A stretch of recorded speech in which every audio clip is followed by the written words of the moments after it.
de la vie des abîmes, permettez-moi de vous saluer bien bas et de croire en votre détermination, comme l'a tout à l'heure souligné.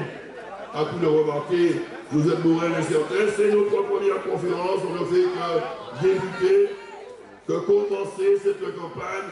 Et comme on connaît la frappe, puis nous avons monté vite. On va triompher ici aux amis.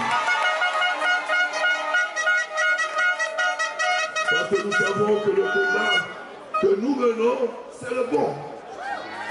Que le choix que nous avons fait, nous, 23 maires, sur 32 de la Guadeloupe, des centaines de conseillers municipaux, des centaines de conseillers communautaires, des dizaines de conseillers départementaux, des dizaines de conseillers régionaux, les institutions les plus importantes de Soudan, le SNEG, la présidence de la Ligue de football, de basket, et j'en passe, toutes les communautés de la Guadeloupe, à part celle de Lucette Michaud-Chevry, qui fait de la résistance.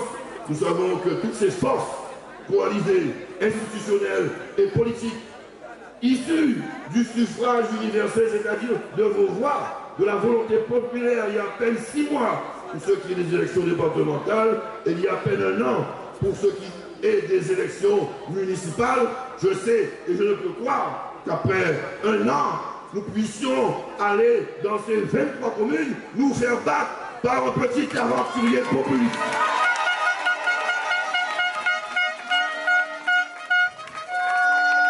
Ce serait renier le choix que vous avez fait quand vous avez fait de moi le maire de la ville des Abîmes. Parce que le combat que nous menons aujourd'hui aux Abîmes, comme dans toutes les communes de la Guadeloupe, c'est le combat de notre développement local. C'est le combat du développement communal de la ville des Abîmes. Parce que la commune seule ne peut se développer. Elle a besoin du concours de l'État. Je remercie, nous bénéficions du concours solidaire de ce gouvernement de la République française. Nous avons besoin du concours solidaire de l'Assemblée départementale. Je remercie, après Gillot qui nous boudait, nous avons trouvé enfin une vaillante abinière issue de Marie-Galance qui donne encore plus de force pour elle, pour nous défendre et nous apporter le soutien dont nous avons besoin pour continuer le développement de la ville des Abîmes. Mais nous avons besoin, et j'allais dire surtout besoin, de cette puissante collectivité renforcée par la loi, notre nouvelle organisation territoriale de la République, tout à fait récemment, qui est la région Guadeloupe. Nous avons besoin du soutien solidaire de la région Guadeloupe. Et nous savons qu'avec Victor Lurel, nous en avons bénéficié durant les dernières années. Et nous aurions pu croire, l'ayant affronté pour notre part, et vous étiez très nombreux solidaires de vos combats en 2010, au régional, nous aurions pu croire qu'il regardait une rancune. Et si c'était le dictateur qu'on dit, il m'aurait poursuivi. Et il aurait privé la ville des Abîmes de toute ressource pour se venger, puisque j'avais osé être en compétition avec lui en 2010. Mais c'est tout le contraire. C'est un homme qui m'a soutenu. On s'est retrouvé très rapidement après 2010. Il m'a soutenu aux élections législatives et il était réélu pour la 3e fois député de la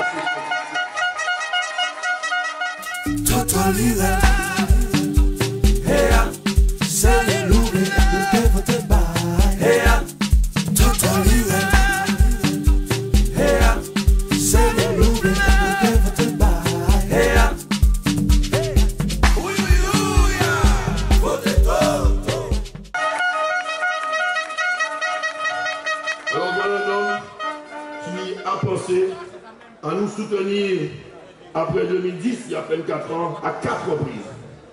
Nonobstant les dossiers pour la rénovation urbaine, pour le cyclotron, pour le CHU aux Abîmes et d'autres dossiers lourdement financiers qu'il a su aussi défendre dans l'intérêt de la Guadeloupe, certes, mais l'intérêt premier de la ville des Abîmes. C'est pourquoi le peuple des Abîmes, à travers moi, le salue et le remercie.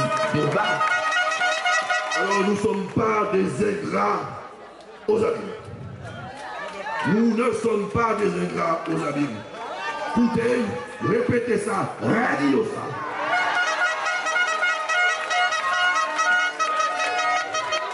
n'allons pas prendre de risques en égarant nos voix au premier tour, en pensant hypothétiquement que dans un deuxième tour, nous aurons l'occasion de voter pour Victorin Lurel. Nous n'avons pas le droit de faire ça, sinon nous nous égarerions. Nous avons un aventurier, un populiste, un démagogue patenté qui veut éteindre des incendies de Cannes. Nous serions donc des esclaves, apeurés, tremblotants devant Victorin Lurel, obligés de signer sous la menace d'une quelconque sanction un contrat qui engage pour 5 ans la région à verser à nos communes des dizaines de millions d'euros. Quel sacrifice faisons-nous en signant? On va nous donner des millions d'euros pour nos investissements. Quel esclavage! Je pense que beaucoup d'entre vous auraient aimé être réduits à l'esclavage de cette façon. Connu par tous les Français, par tous les habitants de communes, c'est son maire qu'on connaît. Quand on le lit de façon éclairée, on ne le découvre pas. Et M. Charles vient dire que ce sont des esclaves apeurés, de prétendus dictateurs. On nous méprise. On méprise notre capacité à choisir des élus courageux, capables de dire oui et de dire non. C'est ça, en réalité. C'est quelqu'un qui méprise la représentation politique, qui méprise les élus, et les élus ne peuvent pas accepter ça. Tout comme une petite place de président de région, moi, le prophète, on y voit Jésus-Christ, Abraham, Mahomet, après le président de la région a discuté, a fait un miracle, a volé ça, grâce à l'église. A créé un emploi pour tout le monde qui travaille.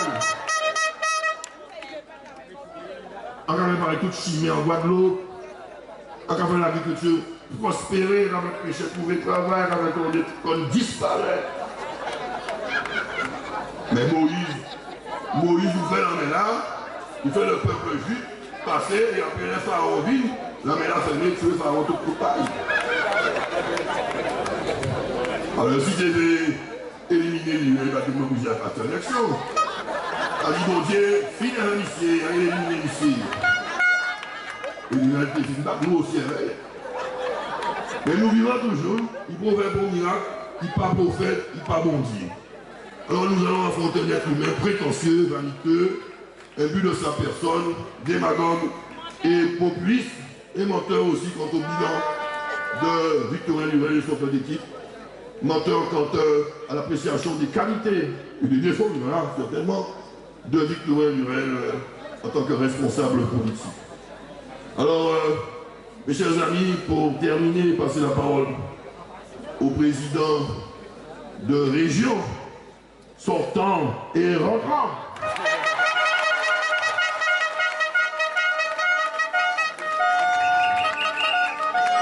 Je veux évoquer deux choses.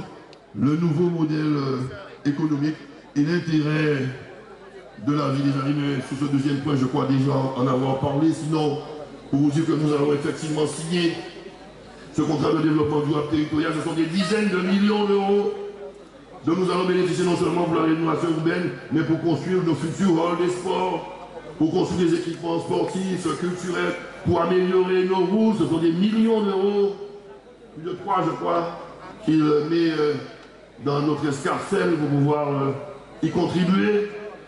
Donc c'est du concret. On a besoin. Et si on n'a pas ces 42 millions à peu près, rénovation urbaine et les autres investissements confondus, c'est la zone urbaine, c'est un dossier particulier. Mais en tout cas, 12 millions d'euros pour les investissements, j'allais dire classiques, hors innovation.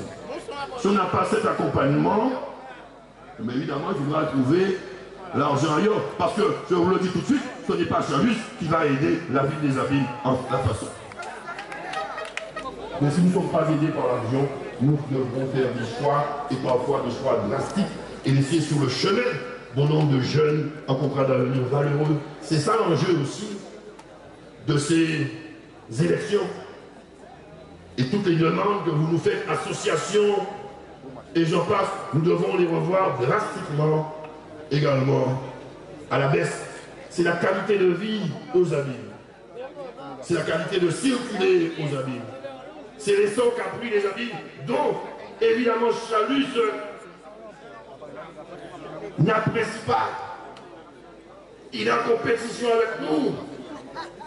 Ces gens qui veulent changer l'avenir, en réalité, veulent nous faire changer de statut dans le cadre de la République française, changer notre statut en termes de relation avec l'Europe, nous amener vers je ne sais quelle forme d'autonomie par rapport à l'Europe. Nous avons besoin de l'Europe.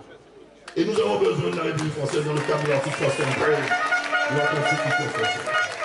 Nous sommes bien représentés avec Francesca, avec Verchoul, avec Cascade Marie-Taurine, avec la jeune Pierre qui habite Bémao et Petit-Bourg, mais qui est née aux Abîmes, qui a vécu longtemps aux Abîmes, Alice Navajon, évidemment, et Marie-Camille Mounier, assurément, et nous, Madame Boré et moi, nous encadrons l'équipe. Moi, je suis en haut, je tire les alignés et les autres, et Madame Boré, il a boué. Et le vaillant Victor Emmanuel en tête, lui, c'est la fusée qui va nous propulser vers le 6 décembre 2015 pour emmener cette liste de ce mouvement également le peuple guadeloupéen le plus loin possible, au-delà des signes des arbres, au-delà des montagnes, au-delà de la terre, de la lune, du soleil, au-delà de cette galaxie dans la Voie lactée, c'est-à-dire aussi haut que les étoiles.